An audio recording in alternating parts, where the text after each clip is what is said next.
Deixa eu te fazer uma pergunta. Você já reparou que a sua raiva quase nunca é sobre o fato que acabou de acontecer?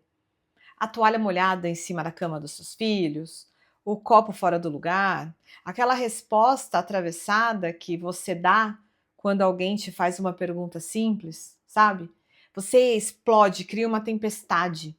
E 5 minutos depois, bate aquela sensação estranha. Por que eu reagi de forma tão desproporcional? Seja muito bem-vinda ao meu canal, eu sou a Leila Correia e aqui nós dissecamos o comportamento para que você assuma o volante da sua vida adulta. Hoje nós vamos entender aqui por que você usa emoções agressivas como um escudo.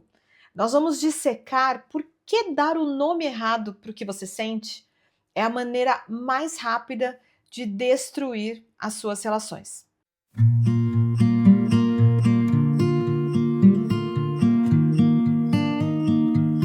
Tem reparado que a gente tem falado bastante sobre emoções. Falamos sobre o livro O que eu fiz de errado e hoje a gente vai falar um pouco, tentar entender a raiz das suas explosões emocionais. E aí, a gente precisa antes entender como a nossa mente processa a vulnerabilidade. Eu tenho estudado a terapia focada nas emoções da Leslie Greenberg e lá ela traz pra gente que nós aprendemos desde cedo a separar as emoções em duas camadas, as primárias e as secundárias. Uma emoção primária é a sua resposta verdadeira a uma situação. Aqui a gente está falando do medo, da tristeza, da frustração, da vergonha. Só que essas emoções elas acabam nos deixando em um estado de vulnerabilidade extrema. Sentir tristeza é assumir que alguma coisa nos feriu. Sentir medo é assumir que a gente perdeu o controle. E como o nosso cérebro odeia se sentir desprotegido, ele entra em ação em milissegundos. E aí ele aciona uma emoção secundária, que é a armadura. A armadura preferida da vida adulta é a raiva. A raiva, você pode achar que ela é uma emoção negativa, não existe isso de emoção negativa, mas a raiva em particular, ela é protetora. A raiva afasta os outros.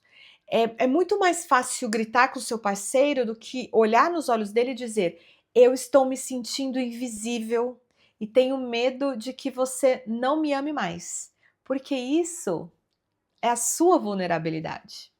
E o seu cérebro não quer se sentir vulnerável, porque assim ele perde aquela sensação de segurança, né? Então, a partir de agora, eu quero que você pense que uma emoção sempre pode mascarar uma outra. Pense uma cena muito comum na maternidade. Uma mãe vê o filho pequeno quase derrubar um bule de café fervente em cima de si mesmo, ou mesmo no chão, uma garrafa, né, ou uma panela, alguma coisa muito pesada que está num lugar alto na estante. A reação imediata dessa mãe, movida pela adrenalina que o corpo dela ali está secretando, né, diante de uma ameaça, é perder a paciência, gritar. Parece cólera, né? Parece essa falta de paciência, mas aí quando ela para e se auto-observa, ela percebe que o sentimento original não era raiva. Ela não está com raiva da criança. Era um pavor paralisante. A raiva foi um mecanismo de defesa para dar conta daquele susto, daquela ameaça. Faz sentido, né? A gente cresce em um ambiente, e aqui vale tanto para homens quanto para mulheres, que cobra performance e reprime a vulnerabilidade. Para a gente, isso é um assassinato, né? Nós temos a nossa natureza feminina de sensibilidade, de intuição. Se a gente não pode se colocar numa posição de vulnerabilidade, é como se a tivesse arrancando um pedaço da gente. E os homens também precisam ser vulneráveis, né? Porque quando eles não têm essa permissão, eles acabam sendo criados, se desenvolvendo num cenário de uma masculinidade tóxica, né. Mas quando a gente cresce, né, nesse ambiente de alta performance, zero vulnerabilidade, a gente acaba aprendendo a usar algo que a Leslie Greenberg do livro, da teoria focada nas emoções, chama de emoções chantagistas. O marido que mascara a vontade de sair do casamento com crises de nervos constantes. A pessoa que disfarça o vazio da própria vida com o ciúme patológico. A emoção de fachada traz uma falsa sensação de poder, mas na prática ela impede que o problema real seja resolvido, porque ele não está nem sendo visto, né? Quando você não consegue dar nome à emoção primária, você vive refém dos seus próprios mecanismos de defesa.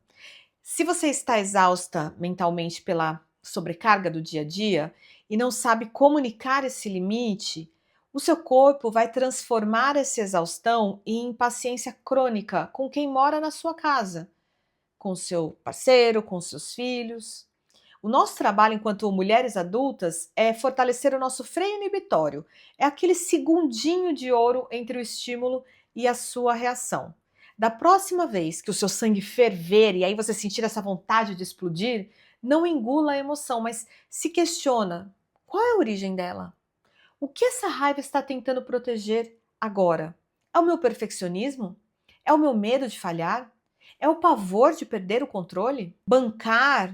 Ter a coragem de bancar a própria vulnerabilidade dá muito mais trabalho do que ser agressiva, mas é o único caminho para a gente ter relações baseadas na nossa realidade, na nossa autenticidade, não numa defesa, né? Tá se defendendo do outro o tempo todo. E aí que tá o grande pulo do gato, porque ter inteligência emocional não é nunca sentir raiva, é não deixar que a raiva seja o seu disfarce permanente e tome conta da tua vida. Faça um exercício de observação, de autoobservação nos comentários aqui desse vídeo. Qual emoção que você mais tenta esconder usando a raiva ou o ciúme como escudo? Se esse conteúdo clareou a sua visão sobre o seu próprio comportamento, ative o sininho, se inscreva no canal, não esquece de curtir o vídeo, ripar ele para ajudar aqui o canal. Toda semana nós temos um encontro marcado aqui para dissecar a psicologia da vida real. Um beijo enorme e até o próximo vídeo.